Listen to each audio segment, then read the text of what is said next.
ನಮಸ್ಕಾರ ಸ್ನೇಹಿತರೆ, ಅನಿತಾಸ್ bites YouTube ಚಾನಲ್ಗೆ ಸ್ವಾಗತ. ನಾವು ದೇವಾಲಯಗಳಿಗೆ ಹೋದಾಗ ದೇವರ ದರ್ಶನವಾದ ನಂತರ ತೀರ್ಥನ ಸೇವನೆ ಮಾಡ್ತೀವಿ. ಆನಂತರ ದೇವಸ್ಥಾನದಲ್ಲಿ ಒಂದು ವಸ್ತುವಿನ ಸೇವೆನ ಪಡಿತೀವಿ, ಆದರೆ ಅದನ್ನು ಅನುಭವಿಸ್ತೀವಿ. ಆದರೆ ಅದರ ಅರ್ಥ ನಮಗೆ ನಿಜವಾಗ್ಲೂ ಗೊತ್ತಿರಲ್ಲ. ಅದು ಏನಪ್ಪ, ಅದರ ಹೆಸರು ಏನು ಅಂತ ಹೇಳೋದಾದರೆ ಅದರ ಹೆಸರು ಷಟಗೋಪ. ಎಲ್ಲರಿಗೂ ತಲೆ ಮೇಲೆ ಇಟ್ಟು ಆಶೀರ್ವಾದ ಮಾಡಿ ಕಳಿಸ್ತಾರೆ. ಅದರ ಆಶೀರ್ವಾದನ ಹಾಗೆ ಅದರ ಸೇವೆನ ನಾವು ಅನುಭವಿಸ್ತೀವಿ. ಬಟ್ ಅದು ಏನು, ಅದನ್ನು ಏನಕ್ಕೋಸ್ಕರ ಇಡ್ತಾರೆ ಅನ್ನೋ ಸತ್ಯ ನಮಗೆ ಗೊತ್ತೇ ಇರಲ್ಲ. ಹಾಗಾಗಿ ಅದನ್ನು ತಿಳ್ಕೊಂಡು ಅದರ ಸೇವೆನ ಅನುಭವಿಸಿದಾಗ ಹೆಚ್ಚು ಆತ್ಮತೃಪ್ತಿ ಅಲ್ವಾ ಸ್ನೇಹಿತರೆ. ಹಾಗಿದ್ರೆ ಅದ್ರ ಬಗ್ಗೆ ಸ್ವಲ್ಪ ವಿಷಯನ ಮಾತನಾಡೋಣ. ನಾವು ದೇವಾಲಯಕ್ಕೆ ಹೋದಾಗ ದೇವರ ದರ್ಶನ ಪಡಿತೀವಿ, ಹಾಗೆ ತೀರ್ಥ ಸೇವನೆ ಮಾಡ್ತೀವಿ, ಹಾಗೆ ಪ್ರಸಾದ ಕೂಡ ಪಡಿತೀವಿ. ಇವೆಲ್ಲದರ ಮಧ್ಯೆ ಅರ್ಚಕರು ಭಕ್ತರ ತಲೆ ಮೇಲೆ ಒಂದು ಲೋಹದ ವಸ್ತುನ ಇಟ್ಟು ನಮ್ಮೆಲ್ಲರಿಗೂ ಆಶೀರ್ವಾದ ಕೊಡ್ತಾರೆ. ಆದರೆ ಅದು ಏನು ಅಂತ ನಮಗೆ ಗೊತ್ತೇ ಇರಲ್ಲ. ಅದನ್ನು ಭಕ್ತಿಯಿಂದ ಸ್ವೀಕಾರ ಮಾಡ್ತೀವಿ ತಲೆ ತಗ್ಗಿಸಿ ಅಲ್ವಾ. ಹಾಗಿದ್ರೆ ಅದು ಏನು, ಅದರ ಹೆಸರೇನು, ಅಥವಾ ಅದರ ಮಹತ್ವ ಏನು, ಎಷ್ಟೋ ಜನಕ್ಕೆ ಗೊತ್ತಿರಲ್ಲ. ಹಾಗಾಗಿ ಅದರ ಮಹತ್ವನ ಇವತ್ತು ತಿಳ್ಕೊಂಡು ನಾಳೆಯಿಂದ ದೇವಸ್ಥಾನಕ್ಕೆ ಹೋದರೆ ಖಂಡಿತ ಅದನ್ನು ಭಕ್ತಿಯಿಂದ ಸ್ವೀಕಾರ ಮಾಡೋಣ. ಏಕೆ ಅದನ್ನು ನಮ್ಮ ತಲೆ ಮೇಲೇ ಇಡ್ತಾರೆ, ಇದರ ಹಿಂದೆ ಇರುವ ರಹಸ್ಯ ಏನು ಅಂತ ಹೇಳೋದಾದರೆ, ಇವತ್ತು ನಾವು ದೇವಸ್ಥಾನಗಳಲ್ಲಿ ಕಾಣುವ ಅತ್ಯಂತ ಪವಿತ್ರವಾದ ಷಟಗೋಪದ ಬಗ್ಗೆನೇ ನಾವಿವತ್ತು ಮಾತನಾಡೋಣ.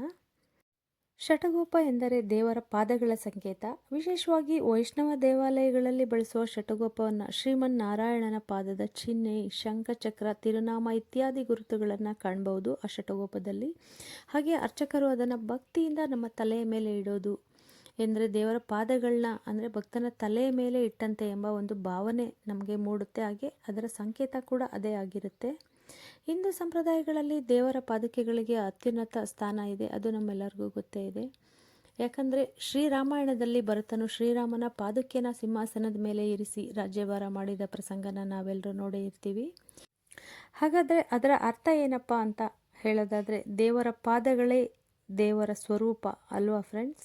ಹಾಗಾಗಿ ಪಾದುಕೆಯಲ್ಲಿ ದೇವರನ್ನ ಕಾಣ್ತೀವಿ. ಅದೇ ಭಾವನೆ ಷಟಗೋಪದಲ್ಲಿಯೂ ಕೂಡ ಅಡಗಿದೆ.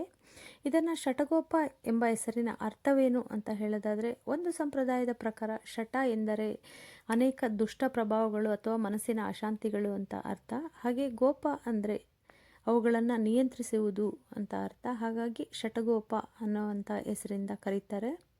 ಅಂದರೆ ಮಾನವನನ್ನು ದೇವರಿಂದ ದೂರ ಮಾಡುವ ನೂರಾರು ಅಡ್ಡಿಗಳನ್ನು ಜಯಿಸುವ ಸಂಕೇತವೇ ಷಟಗೋಪ ಅಂತ ಹೇಳ್ಬೋದು. ಅಷ್ಟೇ ಅಲ್ಲದೆ ಇದಕ್ಕೆ ಇನ್ನೊಂದು ಮಹತ್ತರವಾದ ಅರ್ಥ ಕೂಡ ಇದೆ.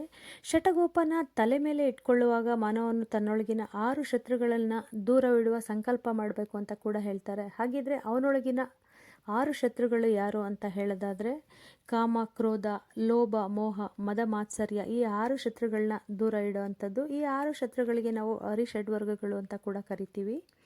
ಈ 6 ಶತ್ರುಗಳೇ ನಮ್ಮ ಆಧ್ಯಾತ್ಮಿಕ ಪ್ರಗತಿಗೆ ಅತಿ ದೊಡ್ಡ ಅಡ್ಡಿ ಅಂತಲೇ ಹೇಳ್ಬೋದು. ಆದ್ದರಿಂದ ನಾವು ಷಟಗೋಪನ ಸ್ವೀಕರಿಸೋದು ಕೇವಲ ಆಶೀರ್ವಾದ ಅಲ್ಲ, ನಮ್ಮೊಳಗಿನ ಶತ್ರುಗಳ ಮೇಲೆ ವಿಜಯ ಸಾಧಿಸುವ ಒಂದು ಪ್ರತಿಜ್ಞೆ ಅಂತ ಕೂಡ ಹೇಳ್ಬೋದು. ಇವರಲ್ಲಿ ಇನ್ನೊಂದು ಆಧ್ಯಾತ್ಮಿಕ ರಹಸ್ಯ ಕೂಡ ಇದೆ ಸ್ನೇಹಿತರೆ. ಹಳೆಯ ಸಂಪ್ರದಾಯಗಳ ಪ್ರಕಾರ ಷಟಗೋಪ ಒಂದು ರೀತಿಯ ರಹಸ್ಯ ಮಾಧ್ಯಮ ಅಂತಲೇ ಹೇಳ್ಬೋದು. ಭಕ್ತನು ತನ್ನ ಮನಸ್ಸಿನಲ್ಲಿರುವಂಥ ಎಲ್ಲ ಆಸೆಗಳನ್ನ, ಪ್ರಾರ್ಥನೆಗಳನ್ನ, ಬೇಡಿಕೆಗಳನ್ನ ದೇವರಿಗೆ ಯಾರಿಗೂ ಕೇಳಿಸದೇ ಇರೋ ಥರ ಸಲ್ಲಿಸುವಂಥ ಒಂದು ಮಾಧ್ಯಮ ಅಂತಲೇ ಹೇಳ್ಬೋದು.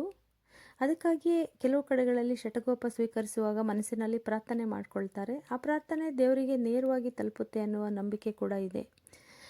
ಹಾಗಿದ್ರೆ ಈಗ ಮತ್ತೊಂದು ಪ್ರಶ್ನೆ, ಷಟಗೋಪವನ್ನು ಏಕೆ ತಲೆ ಮೇಲೇ ಇಡಬೇಕು, ಏಕೆ ಕೈಗೆ ಕೊಡಲ್ಲ ಅನ್ನೋದು ಎಲ್ಲರಿಗೂ ಪ್ರಶ್ನೆ ಬಂದೇ ಬರುತ್ತೆ. ತಲೆಯಲ್ಲಿ ಒಂದು ಪ್ರಶ್ನೆ, ಅದಕ್ಕೂ ಕೂಡ ಒಂದು ಆಳವಾದ ಅರ್ಥ ಇದೆ ಸ್ನೇಹಿತರೆ.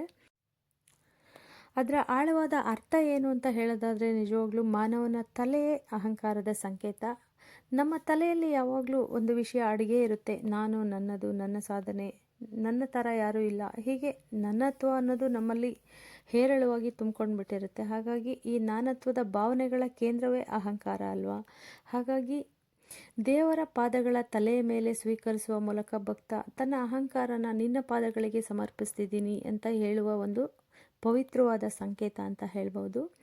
ಇದನ್ನು ಶರಣಾಗತಿ ಅಂತ ಕೂಡ ನಾವು ಕರಿಬಹುದು. ಷಟಗೋಪದ ಜೊತೆಗೆ ಶ್ರೀ ವೈಷ್ಣವ ಸಂಪ್ರದಾಯದ ಪ್ರಕಾರ ಮಹಾನ್ ಆಳ್ವರು ಆದ ನಮ್ಮಾಳ್ವಾರ್ ಅವರಿಗೂ ಕೂಡ ಸಂಬಂಧ ಇದೆ. ಯಾಕಂದರೆ ಅವರು ಷಟಗೋಪ ಅಥವಾ ಸಡಗೋಪನ್ ಎಂಬ ಹೆಸರು ಕೂಡ ಇದೆ. ಆಧ್ಯಾತ್ಮಿಕ ಜ್ಞಾನಕ್ಕೆ ಅಡ್ಡಿಯಾಗಿರುವ ದುಷ್ಟ ಪ್ರಭಾವಗಳನ್ನ ಜಯಿಸಿದ ಮಹಾತ್ಮ ಅಂತ ಕೂಡ ಅವರನ್ನು ಗೌರವಿಸ್ತಾರೆ. ಹಾಗಾಗಿ ಅವರ ಹೆಸರು ಇದರಲ್ಲಿ ತಳ್ಕಾಕೊಳ್ಳುತ್ತೆ. ಈ ಷಟಗೋಪ ಆಶೀರ್ವಾದ ಸಾಮಾನ್ಯವಾಗಿ ಹೆಚ್ಚಾಗಿ ವೈಷ್ಣವ ದೇವಾಲಯಗಳಲ್ಲಿ ಕಂಡುಬರುತ್ತೆ. ಅಂದರೆ ವಿಷ್ಣುವಿನ ದೇವಾಲಯಗಳು ಎಲ್ಲೆಲ್ಲಿರುತ್ತೆ, ಚನ್ನಕೇಶವ, ವೆಂಕಟರಮಣ, ಹೀಗೆ ಆ ರೀತಿ ದೇವಾಲಯಗಳಲ್ಲಿ ಹೆಚ್ಚಾಗಿ ಕಂಡುಬರುತ್ತೆ. ಯಾಕಂದರೆ ಷಟಗೋಪದಲ್ಲಿ ಶ್ರೀ ಭಗವಾನ್ ಮಹಾವಿಷ್ಣುವಿನ ಪಾದುಕೆ ಇರುತ್ತೆ. ಎಲ್ಲ ದೇವಾಲಯಗಳಲ್ಲೂ ಕೂಡ ಆಲ್ಮೋಸ್ಟ್ ಇಟ್ಟಿರ್ತಾರೆ, ಆದರೆ ಹೆಚ್ಚಾಗಿ ವೈಷ್ಣವ ದೇವಾಲಯಗಳಲ್ಲಿ ಕಂಡುಬರುತ್ತೆ. ಇಷ್ಟು ವಿಷಯನ ತಿಳ್ಕೊಂಡ್ವಿ. ಹಾಗೆ ಇನ್ನೊಂದು ಆಸಕ್ತಿದಾಯಕ ಸಂಗತಿ ಏನಪ್ಪ ಅಂತ ಹೇಳೋದಾದರೆ, ಷಟಗೋಪನ ಸಾಮಾನ್ಯವಾಗಿ ತಾಮ್ರ, ಕಂಚು, ಬೆಳ್ಳಿ ಮುಂತಾದ ಲೋಹಗಳಿಂದನೇ ತಯಾರಿಸಿರ್ತಾರೆ.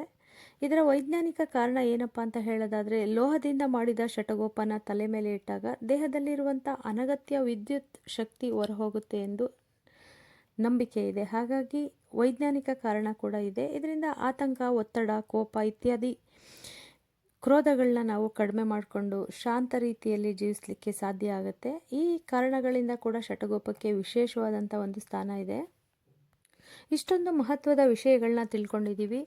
ಇಷ್ಟು ವಿಷಯಗಳನ್ನ ತಿಳ್ಕೊಂಡ ನಂತರ ಇನ್ನೊಂದು ಗಮನಿಸಬೇಕಾದಂಥ ಮುಖ್ಯವಾದ ವಿಷಯ ಇದೆ. ಅದನ್ನು ನೀವು ಗಮನಿಸಿದ್ದೀರಾ ನೋಡಿ. ಮೊದಲಿಗೆ ನಾವು ದೇವಾಲಯಕ್ಕೆ ಹೋಗ್ತೀವಿ, ಮೊದಲು ದೇವರ ದರ್ಶನ ಮಾಡ್ತೀವಿ, ನಂತರ ತೀರ್ಥ ಸೇವನೆ ಮಾಡ್ತೀವಿ. ಯಾಕಂದರೆ ತೀರ್ಥನ ಕೊಡ್ತಾರೆ ಮಂಗಳಾರತಿ ಆದ ನಂತರ ಆಮೇಲೆ ಷಟಗೋಪನ ತಲೆ ಮೇಲಿಟ್ಟು ಆಶೀರ್ವಾದ ಮಾಡ್ತಾರೆ. ಕೊನೆಯಲ್ಲಿ ಪ್ರಸಾದ. ಅಂದರೆ ಈ ಕ್ರಮದ ಹಿಂದೆ ಕೂಡ ಒಂದು ಆಧ್ಯಾತ್ಮಿಕ ಸಂದೇಶ ಇದೆ ಆತ್ಮೀಯರೇ. ದರ್ಶನದಿಂದ ನಾವು ದೇವರನ್ನ ಕಾಣ್ತೀವಿ, ಹಾಗೆ ತೀರ್ಥದಿಂದ ನಾವು ಶುದ್ಧೀಕರಣಗೊಳ್ತೀವಿ, ಹಾಗೆ ಷಟಗೋಪದಿಂದ ದೇವರ ಅನುಗ್ರಹ ಮತ್ತು ಆಶೀರ್ವಾದನ ಸ್ವೀಕರಿಸ್ತೀವಿ.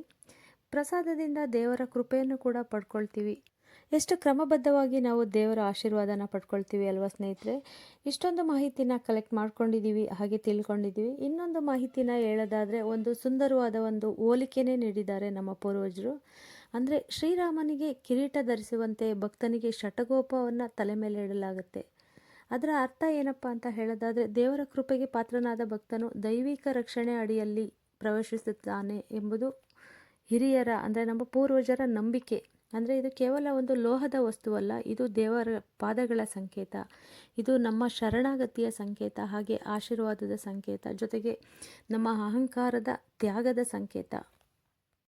ಅಷ್ಟೇ ಅಲ್ಲ, ನಮ್ಮ ಅರಿಷಡ್ವರ್ಗಗಳ ಮೇಲೆ ನಾವು ವಿಜಯ ಸಾಧಿಸಿದ ಸಂಕೇತ ಅಂತ ತುಂಬಾ ಹೆಮ್ಮೆ ಪಡ್ಬೋದು, ಖುಷಿ ಪಡ್ಬೋದು. ಹಾಗಾಗಿ ನೆಕ್ಸ್ಟ್ ಅಂದರೆ ಮುಂದಿನ ಬಾರಿ ನೀವು ದೇವಸ್ಥಾನಕ್ಕೆ ಹೋದಾಗ ಷಟಗೋಪದ ಆಶೀರ್ವಾದನ ಪಡೆಯೋದನ್ನ ಮರಿಬೇಡಿ ಸ್ನೇಹಿತರೆ. ಯಾಕೆಂದರೆ ಇದು ಶ್ರೀಹರಿಯ ಪಾದಸ್ಪರ್ಶ ಅಂತ ಭಾವಿಸಿ ಕಣ್ಮುಚ್ಚಿ ಷಟಗೋಪದ ಆಶೀರ್ವಾದನ ಪಡೀರಿ. ನಿಮ್ಮ ಮನಸ್ಸಿನ ಭಾವನೆಯನ್ನು ದೇವರಿಗೆ ಸಮರ್ಪಿಸಿ, ಹಾಗೆ ನಿಮ್ಮ ಅಹಂಕಾರನ ದೇವರ ಪಾದಗಳಿಗೆ ಸಮರ್ಪಿಸಿ. ಆಗ ಮಾತ್ರ ನಾವು ಷಟಗೋಪದ ನಿಜವಾದ ಮಹತ್ವನ ಅನುಭವಿಸ್ಬೋದು. ಹಾಗಾಗಿ ಮುಂದಿನ ಬಾರಿ ದೇವಾಲಯಕ್ಕೆ ಹೋದಾಗ ಷಟಗೋಪನ ಕೇಳಿ ಅದರ ಆಶೀರ್ವಾದನ ಪಡ್ಕೊಳ್ಳಿ.